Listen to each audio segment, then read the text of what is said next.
Hello everyone, my name is Savannah Johnson, and today I'm going to be talking about being an organizational psychologist. So that's just a picture of me, who I am.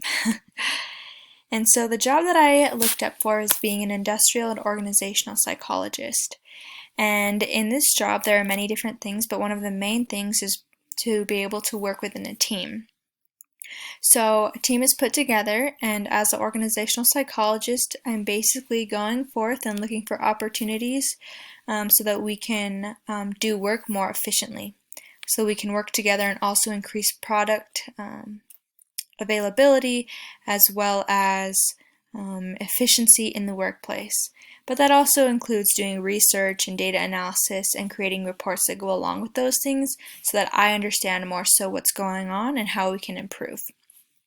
But even more than that, through working with team members, I also will be participating in mentoring others, working with clients and their needs, and participating in training courses. The education needed for this job is just a bachelor's degree. So this is the kind of job that you can get right after having graduated college, and the bachelor's degree is necessary in psychology, most emphasized in industrial or organizational psychology. But for this specific job, not in all jobs, but for this specific job that I've researched, it requires at least 1 year of relevant consulting or organizational experience in the psychology department. So just having experience outside of college. This relates to my 4-year plan and the fact that I'm actually getting my bachelor's degree with the emphasis in industrial psychology, and I plan to do an internship which will help me to gain a little bit more job experience. And after I've kind of gotten my feet wet a little bit in that, this could be the type of job that I apply for that works in a team, helps the business to grow and expand, and that will be something really perfect for me. So a reason why I've chosen why I would like to study psychology is because I really enjoy the fact that I'm always learning something. In psychology, I've seen that every time I continue to learn and go to a new class, I find out something that I didn't know. I just love also to understand concepts that I thought I knew before, but to actually understand them. And it helps me to better understand myself.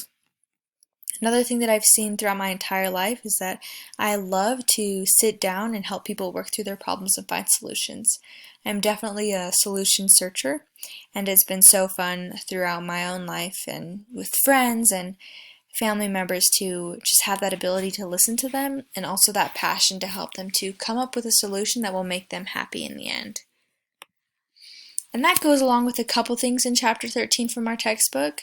I quoted 2 of the things. One is I have a very strong interest in the subject matter of psychology, which I do. I'm really interested in just understanding more my mind and others' mind, but also just the way we function. And also I do want to figure out myself. I appreciate learning different things that help me to grow and become better.